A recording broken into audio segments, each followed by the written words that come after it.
この番組はご覧のスポンサーの提供でお送りします。Alrighty, welcome everyone. I'm Teeaboo and I am here for Sorayori Motoi Basho episode 6. You might notice that the fuzzball is gone. I'm trying this for a minute just so that there's less stuff in the thing and stuff. Also, I did some just general audio testing and it doesn't make that much of a difference. Plus, this mic is not very it's not very plosive, like there's a little bit of it there. I can hear my own audio. It's not very plosive, so having the screen on there isn't really super necessary. Like it's a pop filter and it's not doing anything. So I took it off. Anyway, that's neither here nor there. What the fuck am I talking about? We're watching Sorayori Motoi Basho episode 6. Last week's episode of Sorayori was... Oh, I spent a while before I actually started this recording trying to think of a good word to describe how I felt about it, like intense or a doozy, but I couldn't come up with anything that really covers the whole situation. It was intricately constructed and sort of wonderful in how it conveyed little subtle pieces of emotion that eventually built up into the eventual conflict of the episode, mainly focused around Megumi and Kimari. And I thought that conflict was really, really well done. Like really well done, especially on like second watch. I've watched the episode again in the past week. I don't remember when, it was a couple days ago, but I've watched it again, and I think that the conflict that was created in episode 5 was excellent, just excellent.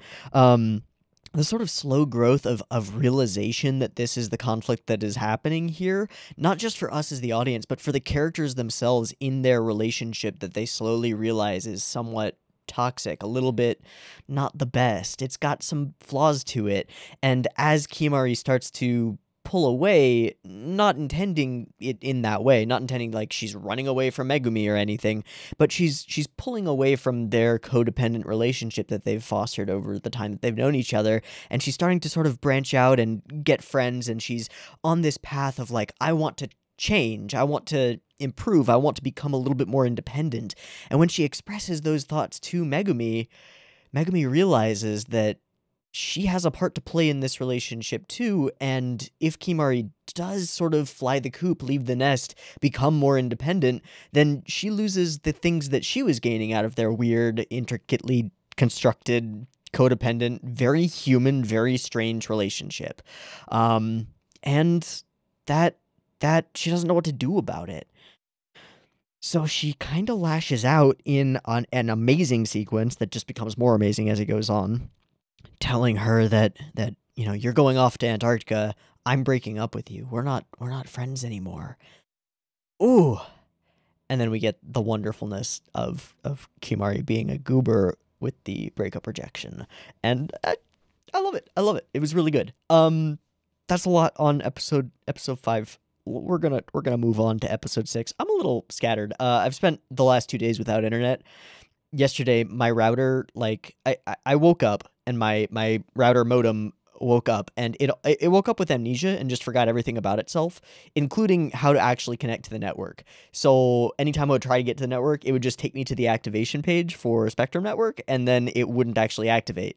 So after spending the entire day yesterday on the phone with Spectrum, a dude came out today with a mask and everything, and it was weird, and did some shit, called in himself, and it just got fixed, so I have internet now, which is nice. Anyway, sorry, I'm just explaining why I'm a little bit off. I've been dealing with this shit, and it's finally fixed, and I'm quite happy. So, we can finally watch things. Let's watch Sorayori Motoi Basho, episode 6. I don't know what to expect from this one. I mean, we got like a stinger, but I don't remember what it was. I probably should have gone and checked what the stinger was before starting this reaction, but I'm stupid, and I didn't. So, we're just gonna watch the episode blind. I've got episode 6 of Sorayori up and ready to go. It's sitting at 0 seconds. There will be 2 versions of this reaction. You can find a picture-in-picture version with the video up there, linked in the description, and a timer-based version, which will be up on YouTube. If you'd like to sync up your own copy of this episode so you can full screen it and whatnot, or minimize my ugly mug, you could totally do that. Just get your copy of this episode ready, because the beep beep timer to count you down to when we're going to sync it up will be coming at you now. Okay, we did it.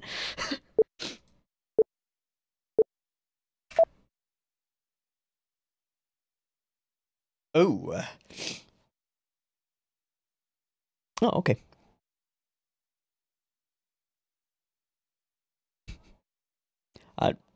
Yeah.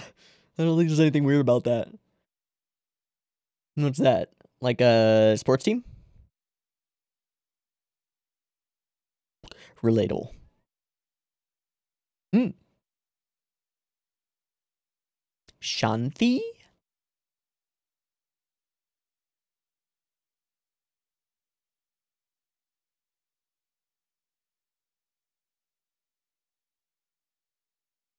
Yeah, alright, that tracks. Yeah, alright. That works for Kimuri. Initial thought, oh, that's kind of weird. Second thought, wait, it's Kimuri. Yeah, alright.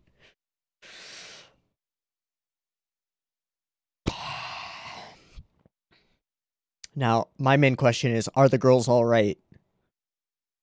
I have a feeling they are. I think the girls are alright.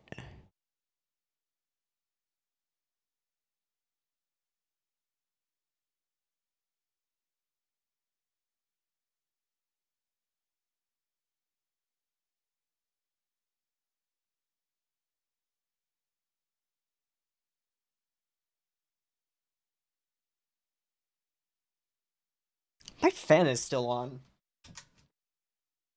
I always turn that off, but because it makes the thing behind me like move, and it annoys me.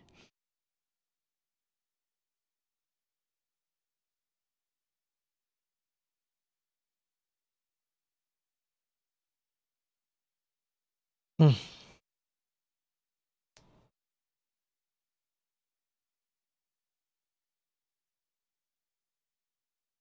So we're gonna be in Australia this time. I'm coming to remember things about the Stinger. So we're gonna arrive in Australia. Right. Welcome. Oh, right. Welcome to the durian show. And we had it was like a durian pudding or something. I don't remember. Oh, she did send the thing last week. Ah,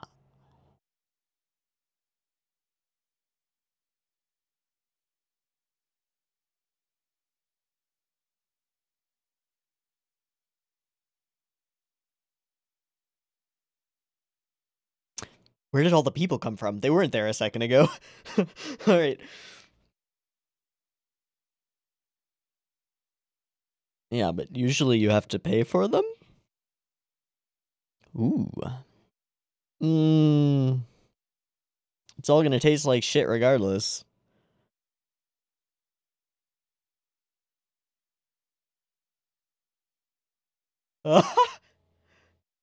Is that March of the Penguins? It is. It is. That's why she's crying. It's a hell of a movie. Is that ice cream? Ooh.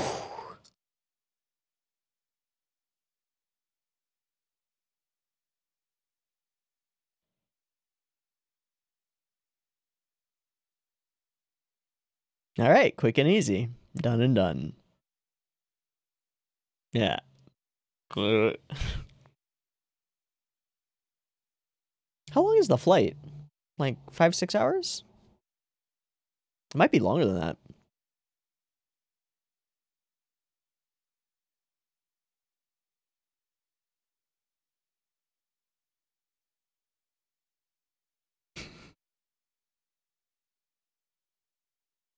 Australian dollars. Hell, I don't even know the conversion from US dollars to Australian dollars. No idea. The Merlion? Merlion Aust.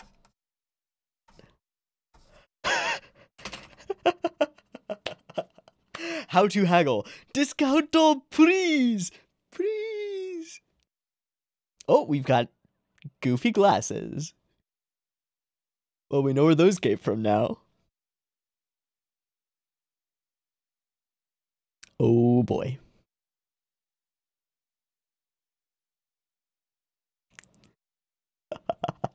Who gets it? Who gets it?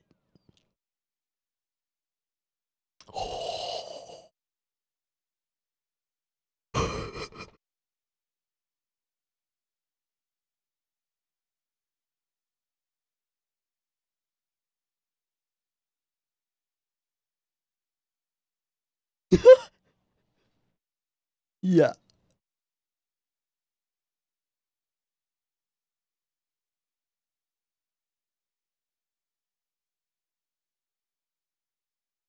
Have you lost your passport?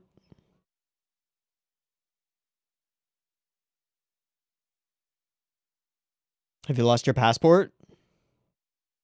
That's the other thing that goes in that list of things, right? But then how did she get on the plane? It's got to be here. Unless it was left on the plane.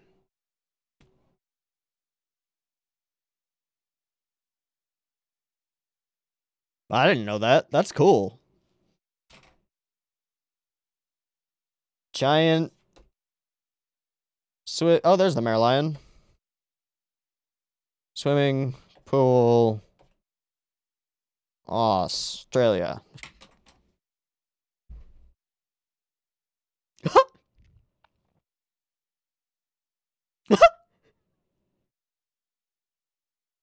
That's a weird statement.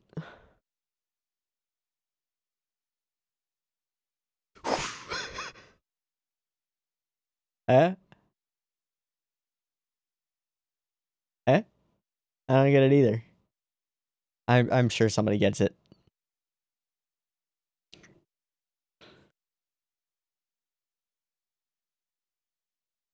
Miso ramen.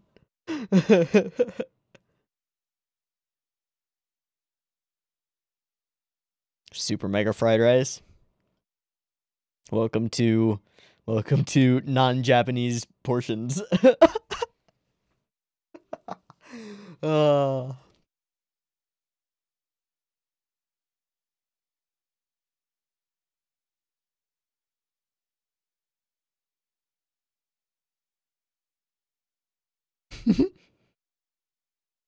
mm.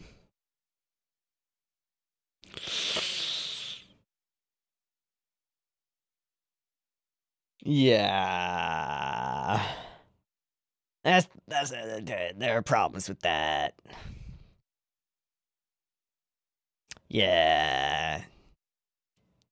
Most people don't like durian unless they've grown up on it. Yeah.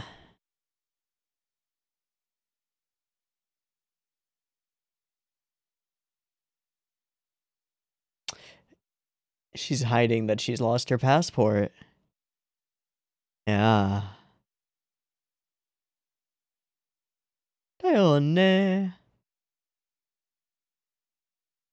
She's trying not to stress anybody out. But in doing that, she's wasting time. Because they're only here for like 2 days, right? So she has to find it.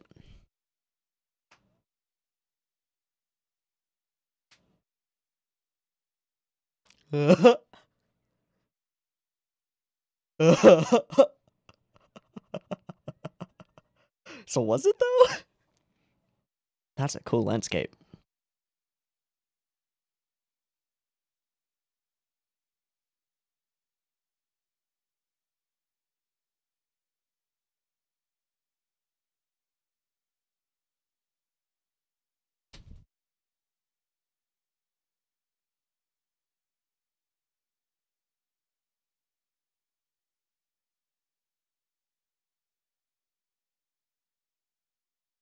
Hmm.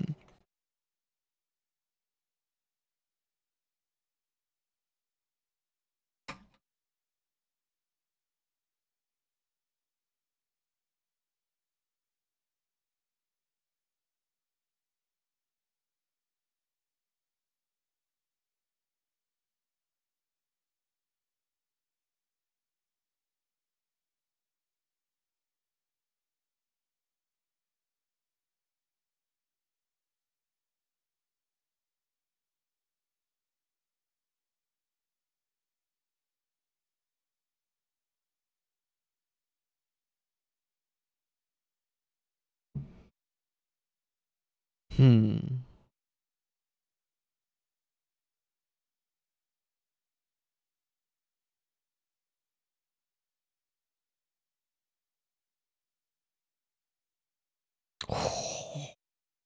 Ugh.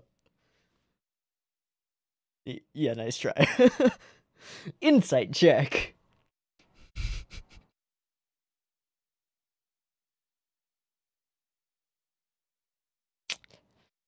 Yeah, tear through everything. No dice. No, you need to go back to the airport.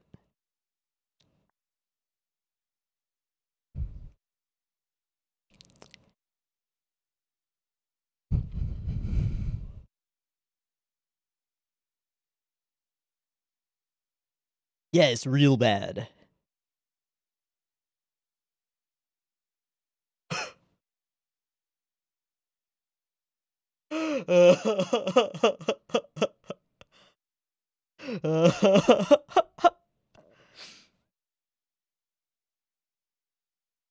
Hmm.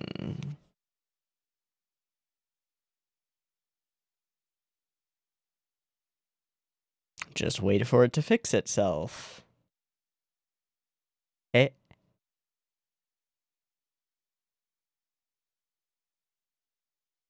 That's not what she said. She said Tsukomi Suruda, which is in reference to Manzai.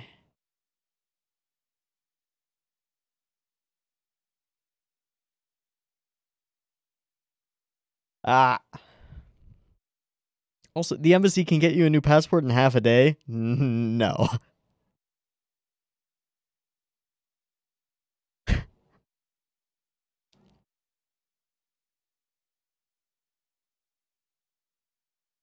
But it sounds like it's gonna be tight. Yeah, yeah, yeah.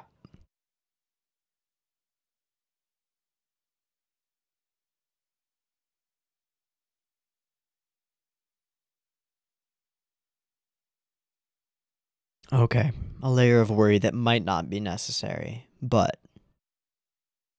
this is Shirase's life.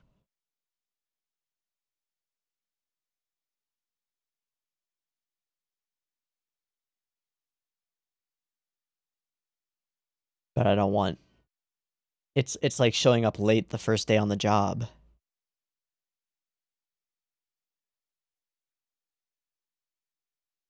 I respect your optimism, Hinata, but I don't know, dude.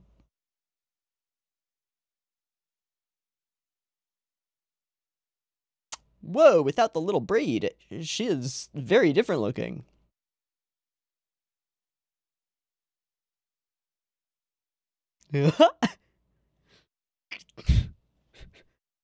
Ah, fuck.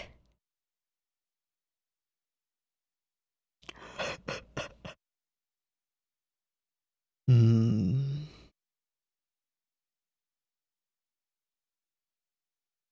Trying to split the party? Ooh, okay, there it is.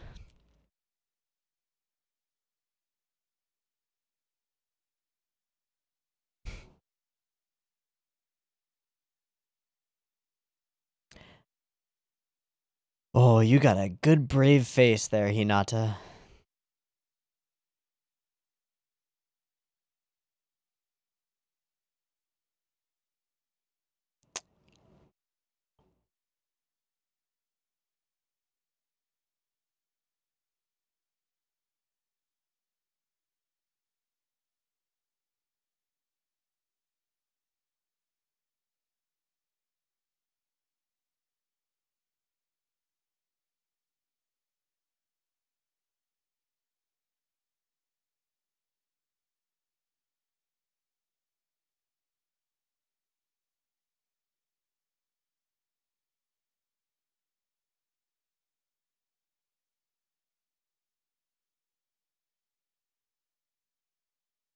Hmm.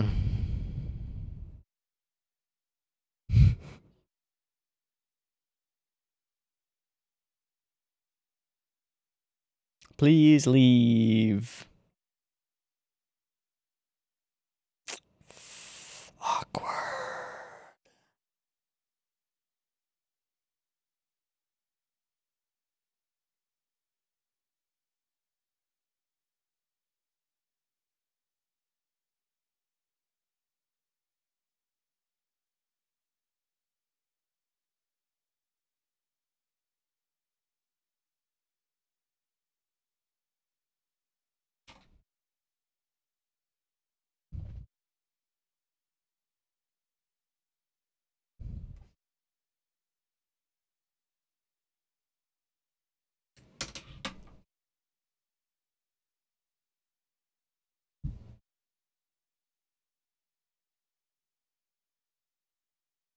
What was that?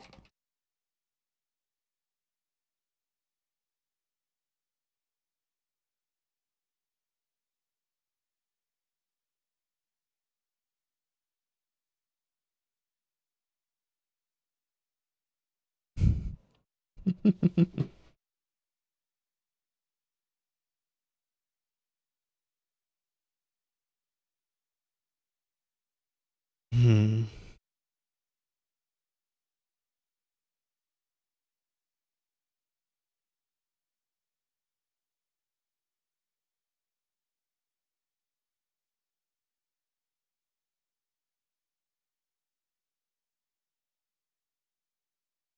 That's pretty fucking awesome. You are maybe too good for this world, Hinata. But what was that reaction to it? Alright, today's the day. We gotta go to the airport. Ah, shit. Oh, she's already up. Has she already gone to the airport? Yeah.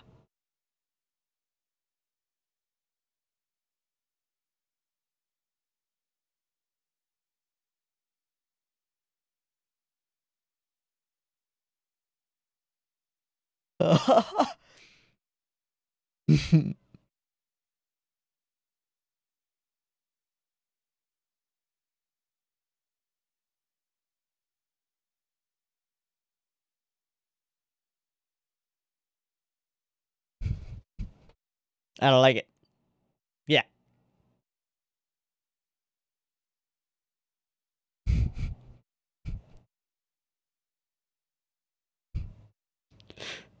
Tweet tweet. Oh.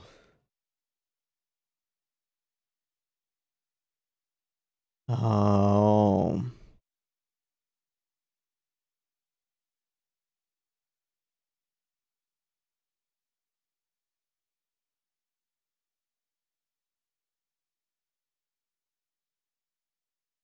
No. Money. Wow.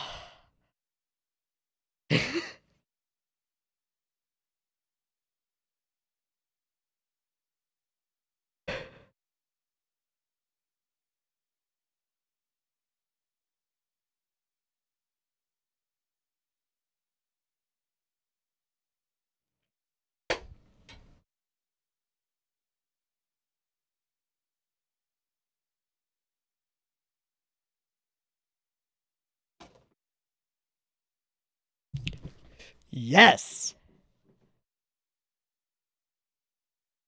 Yes.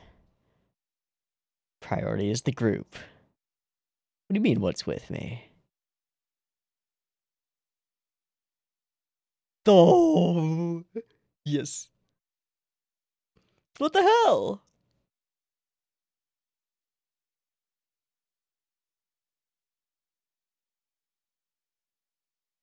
I feel like you're right. Hmm.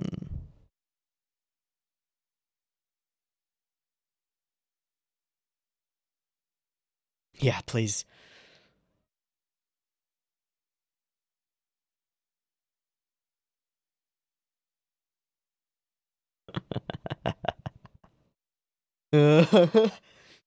Just a little.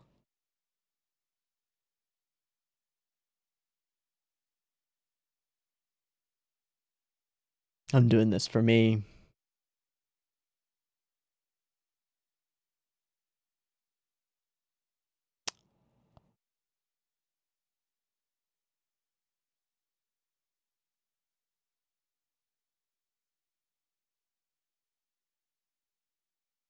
She has Hinata's and not her own.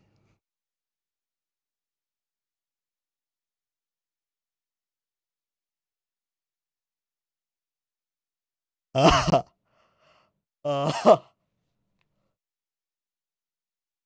just gonna keep that under wraps.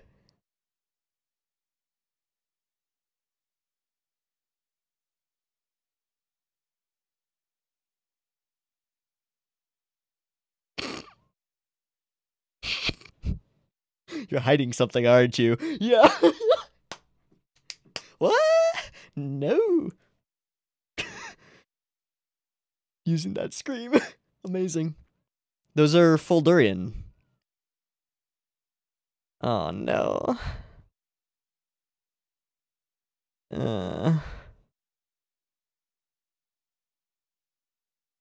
Okay. This is their punishment.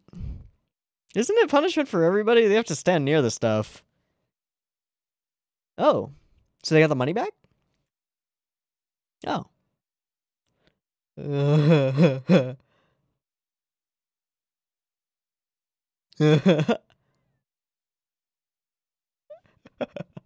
Yeah, you're stuck. Nah.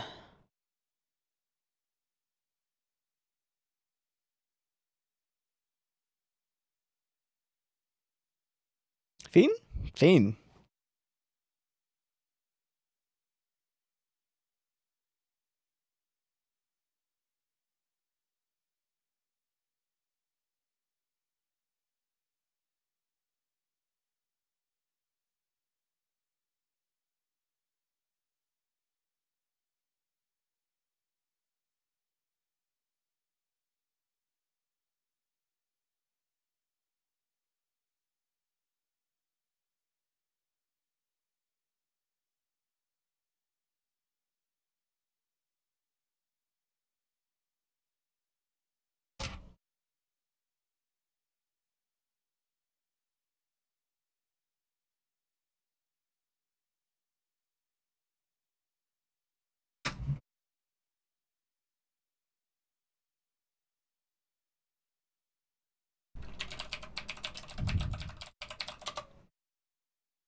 Oh, we weren't in Australia. We were in fucking Singapore. I'm stupid.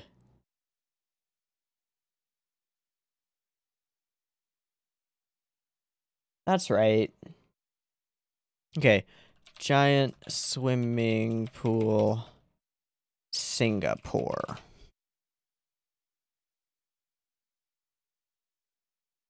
Whoa. Fremantle. Ah, that's Australia.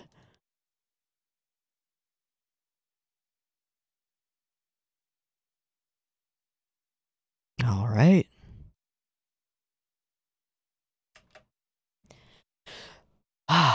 Awaiting our arrival and looking out upon the stars.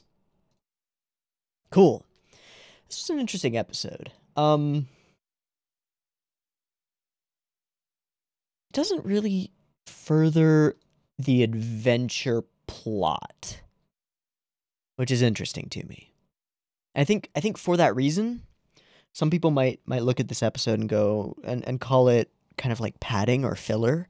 I don't know if it functions that way, because the interactions that are born from the conflict that occurs in this episode are stellar, are really good. Yeah, we get a lot of little moments in this one that make everything function. Because the previous episode, okay, how do I put this?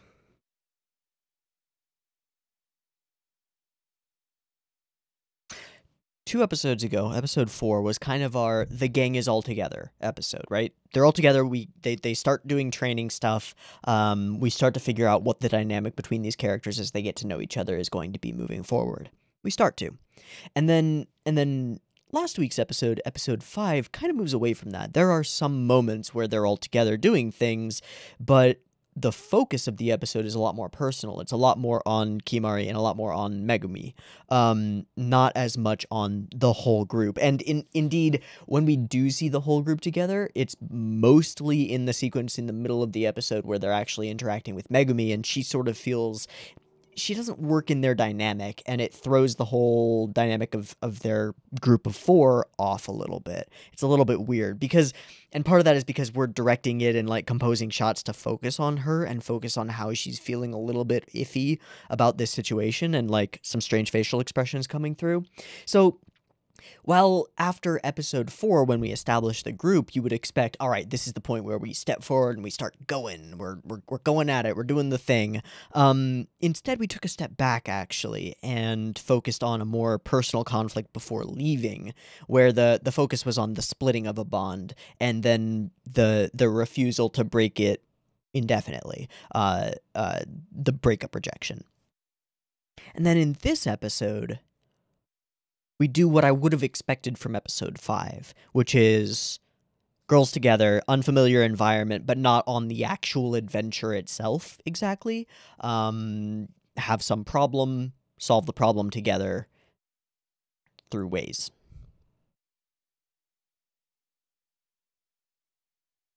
It's the choice of problem and how the conflict actually plays out that I really like.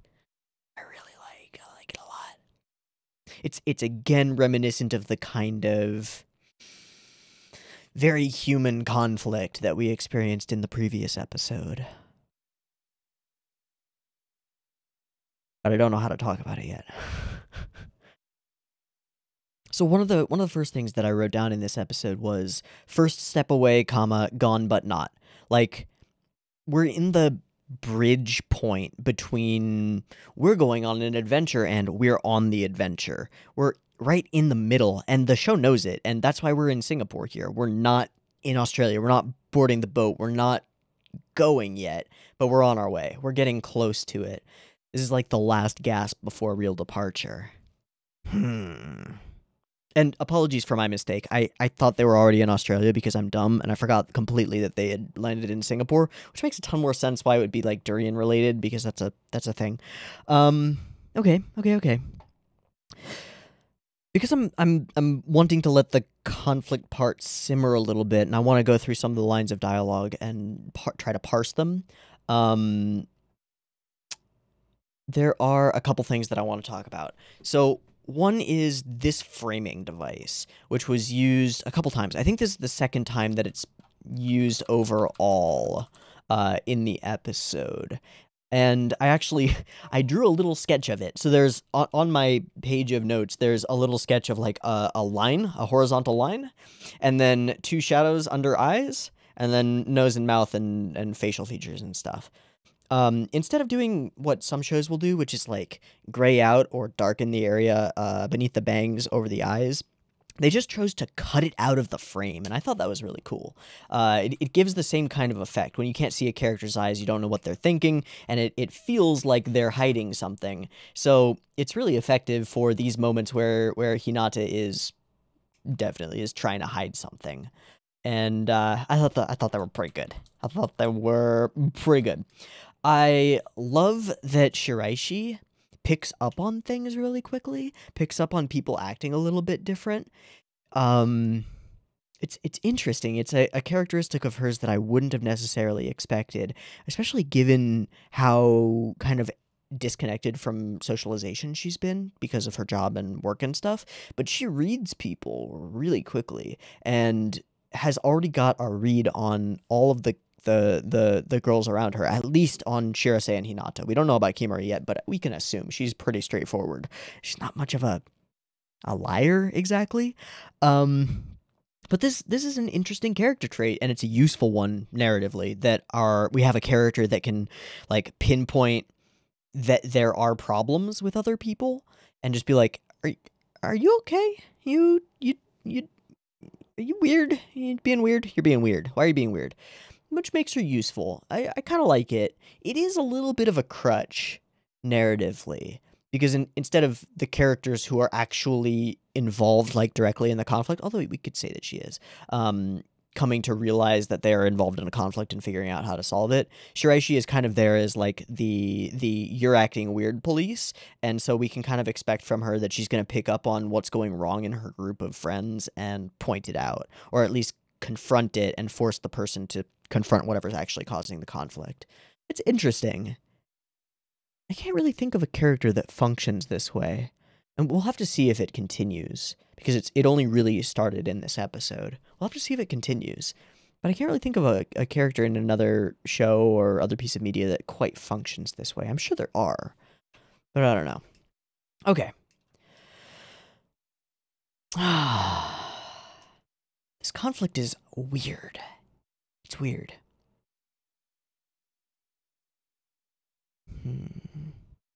It only happens in the second half of the episode. We get hints at it. We get moments where she starts, like, when she's putting her stuff in the safe. We get that moment. I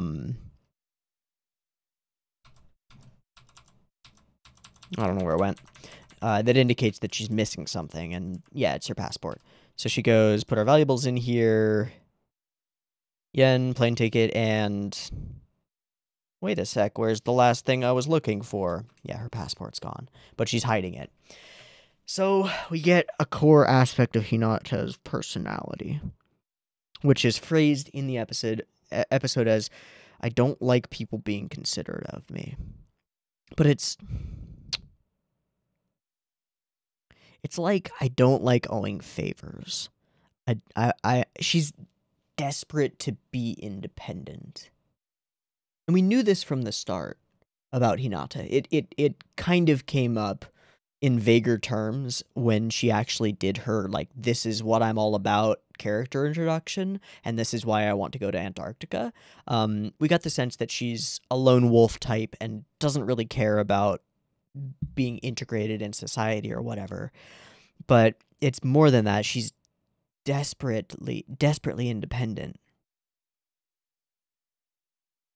To a fault. To the point where it harms her, or it can harm her, and it can harm the people that she's trying to distance herself from. Even though she's distancing herself from them because she sees it as some kind of an exchange. She's distancing herself from them because she doesn't want to impose on other people, right? She doesn't want to be the cause of problems. But that's a little bit twisted in its own way. Because she's causing problems by not wanting to cause problems. There's a line, and it occurs in an episode of something. I know it's an anime, but I don't know which. I don't remember. And I don't remember anything about it, but I know how it plays out. I know, like, the TV tropes of it in my head. So the way it plays out is like... Actually, it's happened a few times. So there's a group of characters that are going for some goal or something, and one of the characters tries to, like, break off from the rest in order to... Either they feel guilty about something and they don't want other people cleaning up their mess. That seems to be the most common one. Like, no, this was actually my fault. You guys, I want to protect you. I don't want to owe you, and I don't want you to clean up after my mess. And so guy tries to go off on his own to fix problem, right? And eventually what we come to is, like, a line from his friends where they say something along the lines of, like, you don't get to choose what other people want to do for you. We want to do this for you, and you don't get to tell us no. We're in this together. And that's the kind of story that we told in this episode. That's the kind of conflict. I wish I could remember what I'm thinking of. I think it's something relatively high profile. Somebody will probably pick up on what I'm putting down and hit me in the comments with it. If you do realize, oh, that sounds like this, please throw that in the comments. I would appreciate it, because it'll irk me otherwise. But that's the kind of conflict we end up with.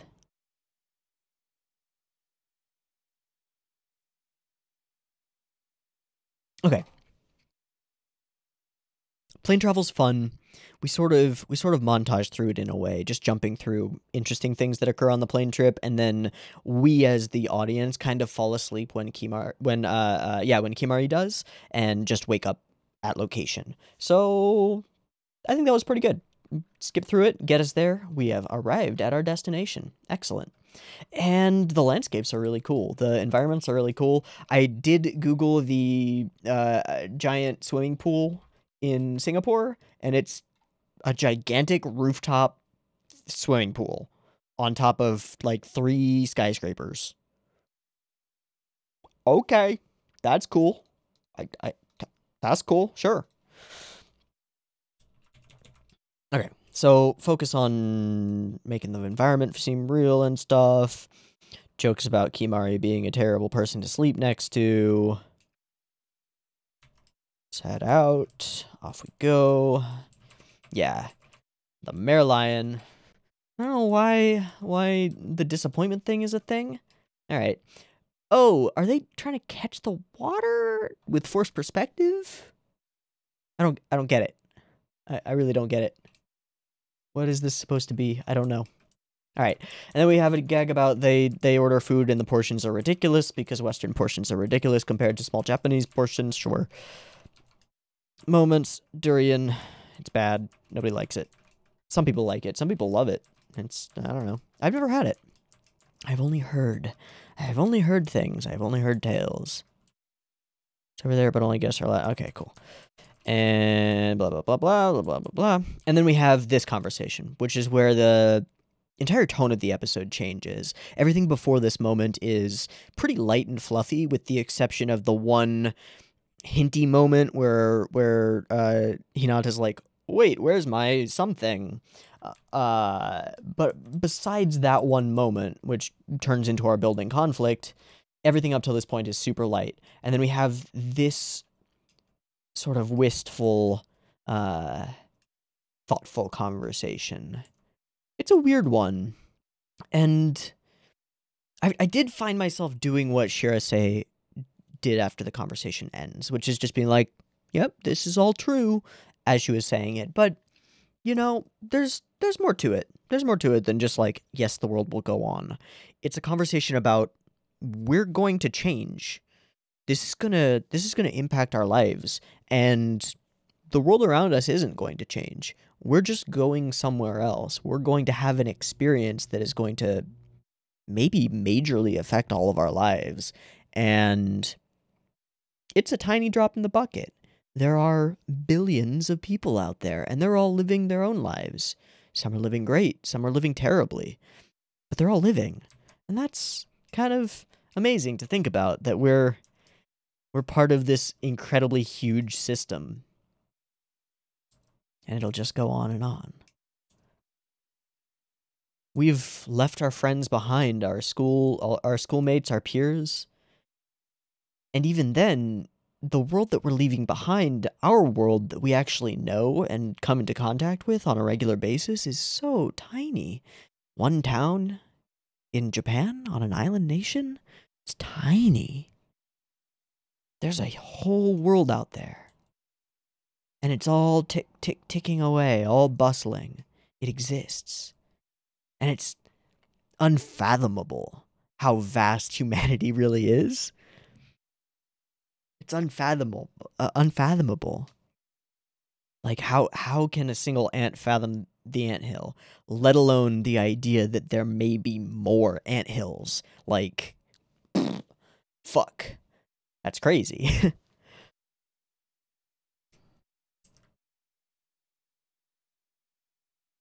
It's common sense, though, but I understand what you're getting at. Alright, and then in this moment, Shiraishi, she gets a yellow exclamation point over her head. Bling! Something is wrong. And we get a line for her. And the response to it is wonderful. Tells us everything we need to know. Alright, so the problem is revealed.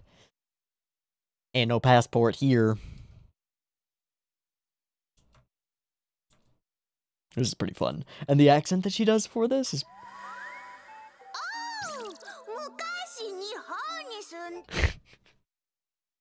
This is great. That is great, though. But here's where it starts. Don't worry. Heki hechara. Daijoubu. Everything will be fine. It's an unfounded belief. It's unearned optimism. And it's appreciated, but it's also avoidant. It's avoiding dealing with this problem.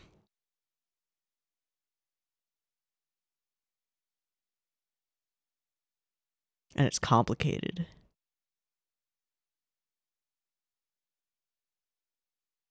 She hides it at first for a good while until Shiraishi picks up on it. Basically until she's forced to. What was she gonna do? Thought experiment. Shiraishi never picks up on the problem. Does Hinata just wait until the day they're going to depart and then show up at the airport and go, oh no? I don't know. It's clear from this interaction that she doesn't have a plan of, like, how to solve this. Yet. She just doesn't want other people to worry.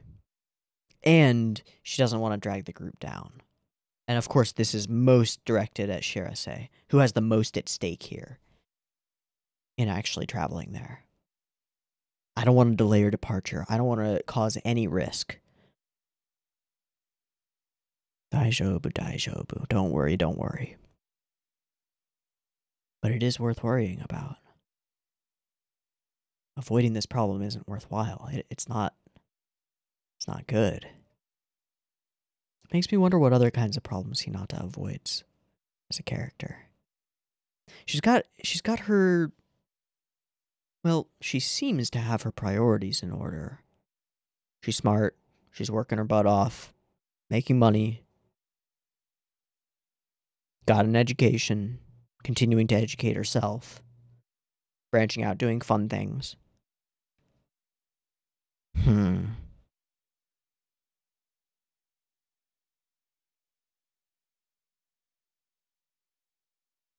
We'll need to check the moment at 15:50 again. We got a couple minutes before we get there.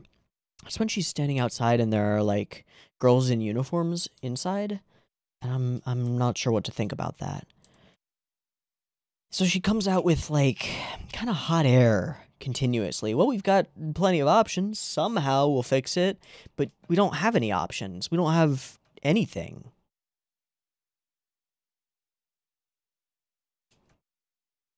And so she deflects.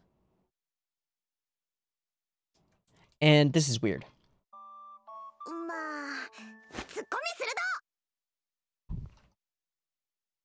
Just gonna Google Translate that really quickly. I know tsukomi suru da.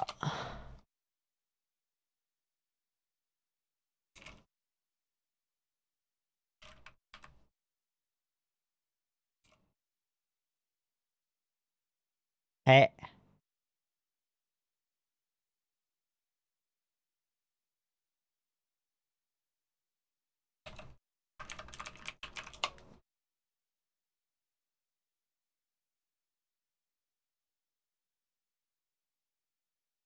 So, like, you're being the straight man. Okay. Your face just does not work there. That's a weird translation. At it? Yeah. Alright, so... Shiraishi again to the rescue a little bit. We can figure this out. They can do it in half a day. I don't know, man. My experience with getting passports is not half a day. But maybe embassies are a little bit different than your normal going and getting a passport. I've never had to get one replaced at an embassy. But tomorrow's Sunday, so we are fucked. We have to wait for a later flight. And here the conflict actually accelerates. Is that really okay? Shirase is worried. And this is what Hinata was afraid of. The expedition members are strict about rules. She is terrified that she's going to ruin this for everybody, specifically for Shirase. And Shirase is getting worried here. She's reluctant to let the other expedition members know. She wants to hold off until the very last minute before, like, saying anything that could trigger anything. Like, she's put all her eggs in this basket, and just the thought that it could go away is freaking her out. And Hinata picks up on that.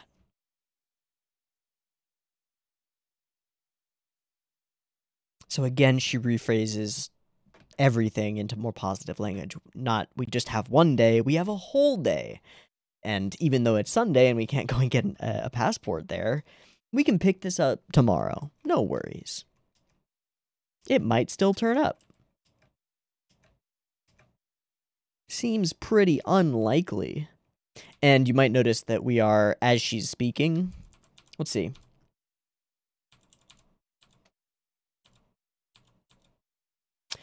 Shiraishi is speaking. Shiraishi is framed center of the screen.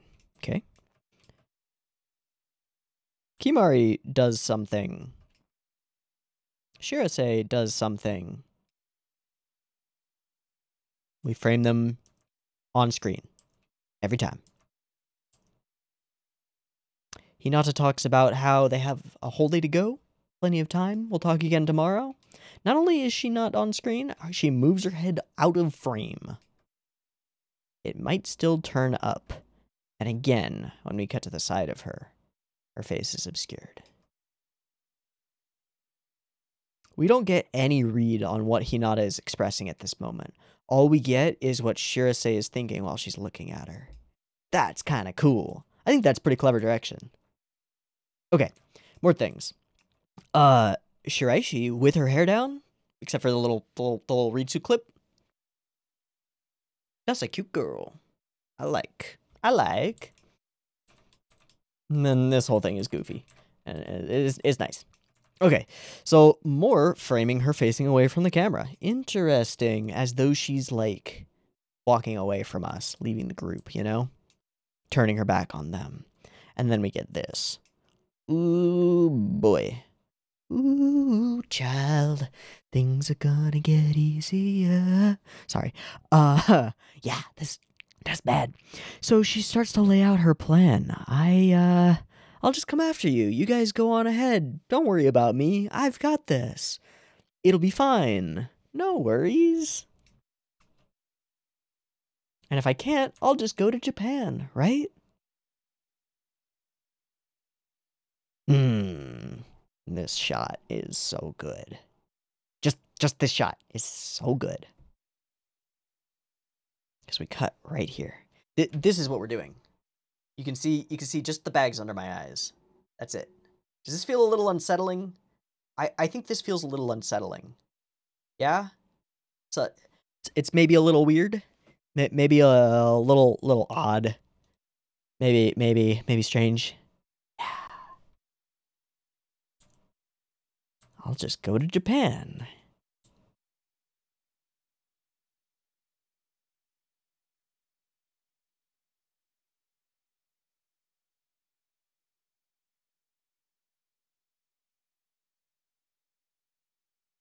This girl is scary. As a person who knows how to put on a mask.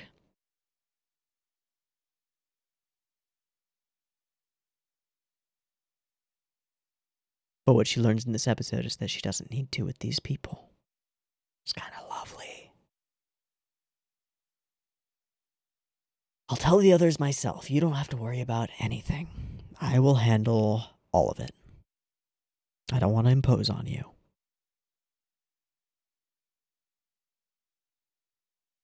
And the response? You don't get to decide what your friends want to do for you. You don't get that choice. If we want to stick together with you, we're sticking the fuck together. Breakup rejected. Absolutely not. I like it.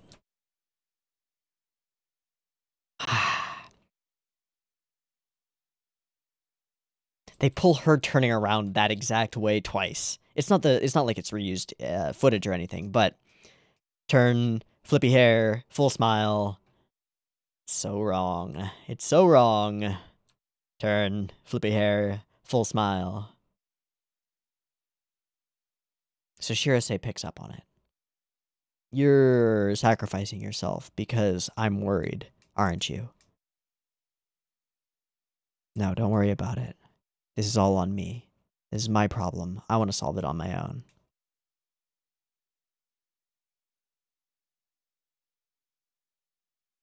That's not the issue here. Sure it is.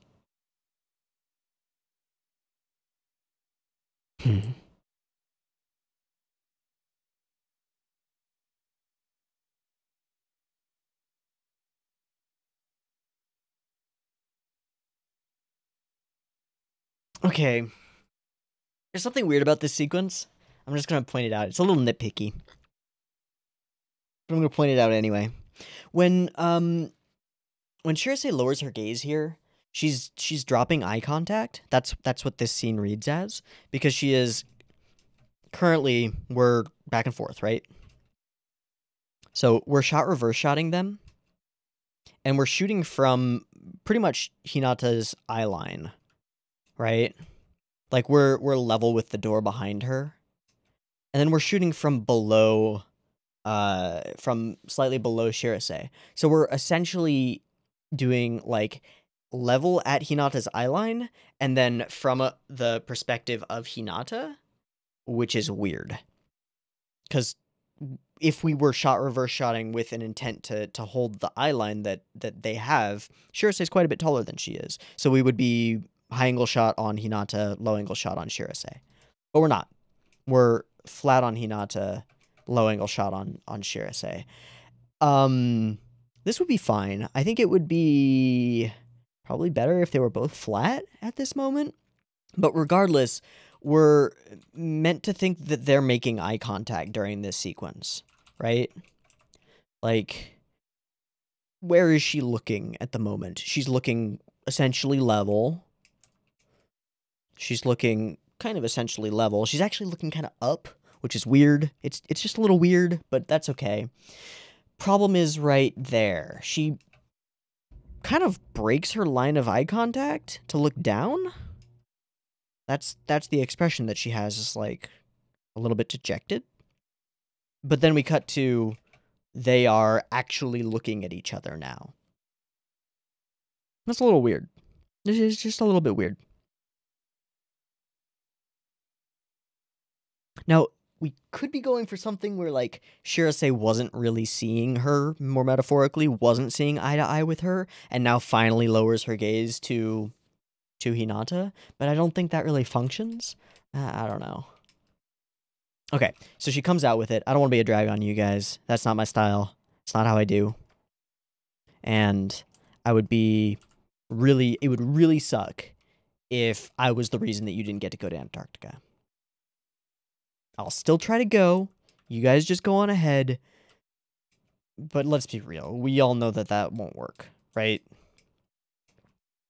And if Shirase hadn't like thrown all that cash down, they wouldn't have been able to get a new ticket until a month later. She wouldn't be able to go. Like, absolutely would not be able to go.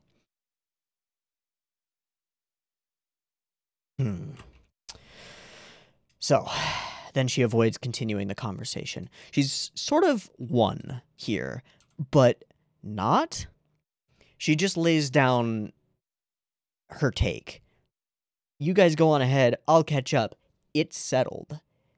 She just declares that. It's not really settled, but she declares that it is settled and leaves the room, and I walk away. Enters the bathroom. Shirase tries to continue to chase a little bit, and she immediately is like, look, I'm trying to shower. Please leave. Do you mind? She's cutting her off, refusing to actually argue the case. And I think that that's because she knows that it's not entirely rational.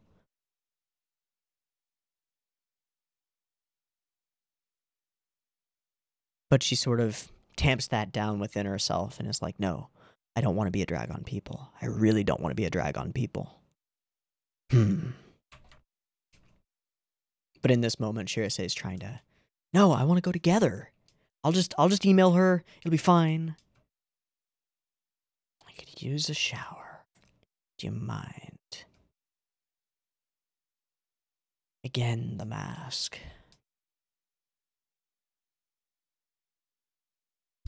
Can't get much more separate than that. Can't get much more awkward than that.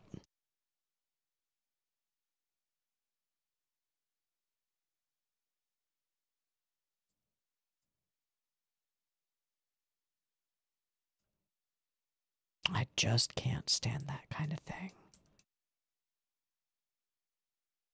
So these are the lines that I want to look at again. I know that's how relationships work, but try to be considered. It's unsettling, I guess.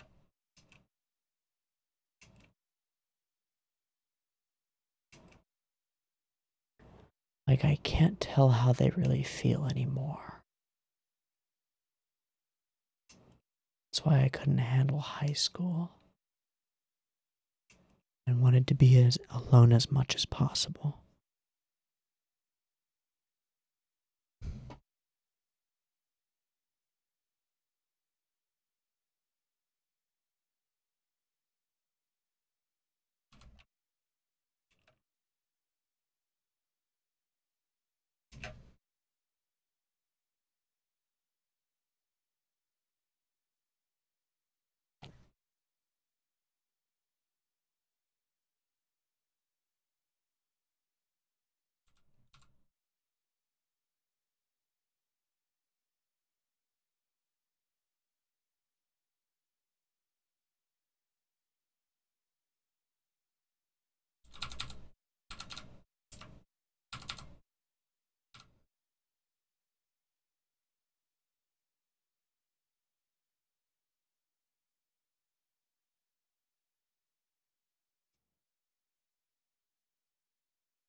That's a well-hidden little hint. It's hidden because it's immediately followed by this little gag. Hinata gets distracted by this group of high school girls in, like, track uniforms. And trips over the end of the escalator. Ah, relatable, goofy Hinata moment. But it's not. She gets distracted because those are kids from her high school, where she used to go.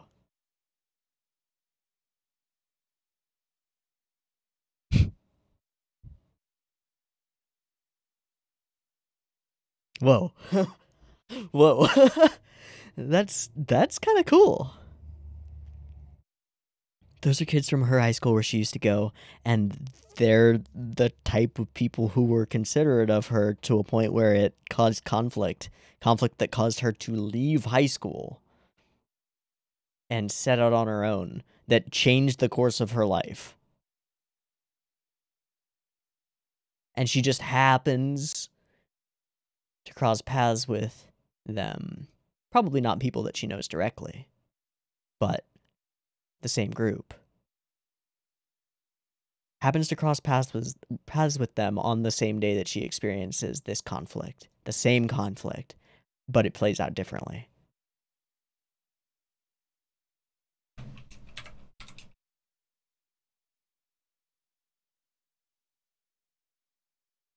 All right, and then easy favorite part of the episode is Shirase giving her what for.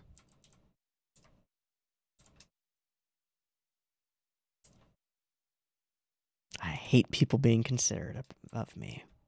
I hate it. But I'm not. That's the thing that you don't get. That's the crucial bit of the perspective here. I'm not trying to be considerate of you. I want you to come with me. You are a part of our group. I'm not doing this for you. I'm doing this for me, bitch. You're coming.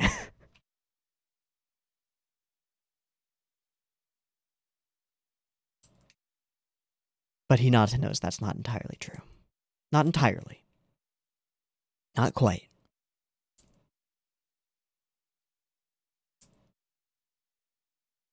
Now, this is great. It's okay to follow your own priorities and not worry about me too much. That's what would be best for me. That would be great.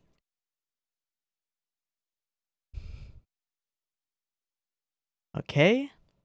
No response. Good night. So, she kind of intentionally leaves her behind, I think. Which is interesting. And we have this little discussion with the lady. But we can't do it. Boom! Money on the table. Give me tickets. Give me tickets. Now, the million yen are symbolic. They're a strong symbolic thing in the show. They're Shirase's like last hope for most things. They're the symbol of all of her dedication to going on this journey and all of the work that she's put in to get there. And also of the like, yes, we can kind of mentality of it. And then they're also the only bargaining chip she really has. When the expedition, the pair of expedition girls are like, I don't think you can come on the expedition, she throws the money on the table and is like, let me go. When other things get in her way, she throws it on the table and tries to use it as a bargaining chip. This is a step for her. She sacrifices all of that for Hinata. Aww. That's great. And of course, Hinata tries to stop her. No. No. Because I'm right. Fuck yeah.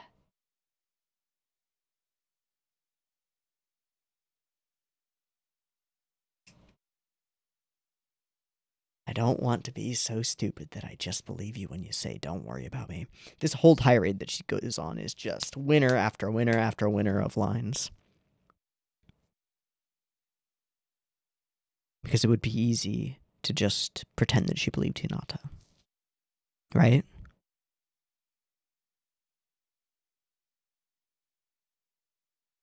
It would be easy. She's not willing to do that. And I think that's good. That's friendship. And Shirase nails it. I don't want that kind of shallow relationship. I care. We said we'd all go together, and so we're all going the fuck together. And finally, Hinata cracks.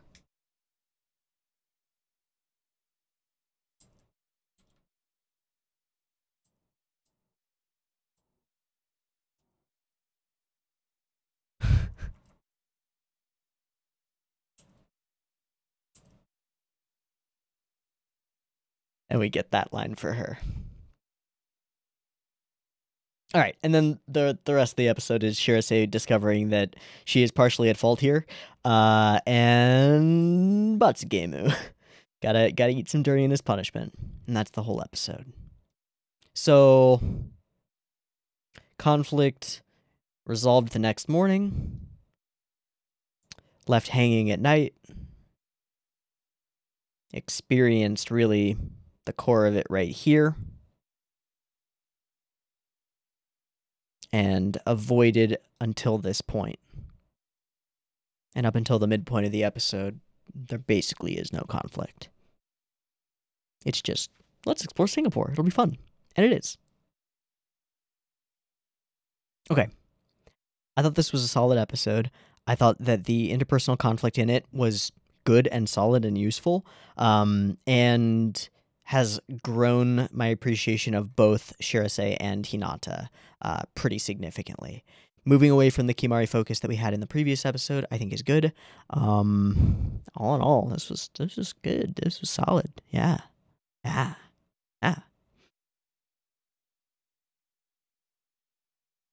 And for the first episode that is really truly focused on all four of them doing the thing together, I think it was a really good one. And I'm hoping that it bridges the gap into we're going. So, next week, the stinger that we got was just the two ladies standing by I guess it's an airstrip, or are they on the boat? I can't tell, because there's this fence here, and then there are like white like airstrip lines, but there's a telescope there, so I'm guessing they're on the boat at the moment, like up there, because that fence looks about right. Maybe. I can't tell. I don't see them. Whatever. But they're there, we assume, waiting in Australia for our gals to arrive. So that's where we're heading next. Which means we're probably going to end up getting on the boat. I'm excited. I'm excited to see some boat stuff. And maybe we'll meet some of the other expedition members. That could be good too. In any case, this was Sorayori episode 6. I really liked it. I thought that this conflict between Hinata and Shirase, more like Hinata and herself, with the avoidant behavior and then the attempts at false optimism, and then the continuous like poker face, putting on a brave smile, and then the like pushing people away. No, don't worry about me. Don't worry about me. I don't want to impose. I don't want to be a drag. And then finally breaking through it. That was good. Okay. Me, Teeaboo. This Sorayori episode 6. I hope you've enjoyed it as much as I have, and I hope to catch you next week when we watch some more. See you there. Peace.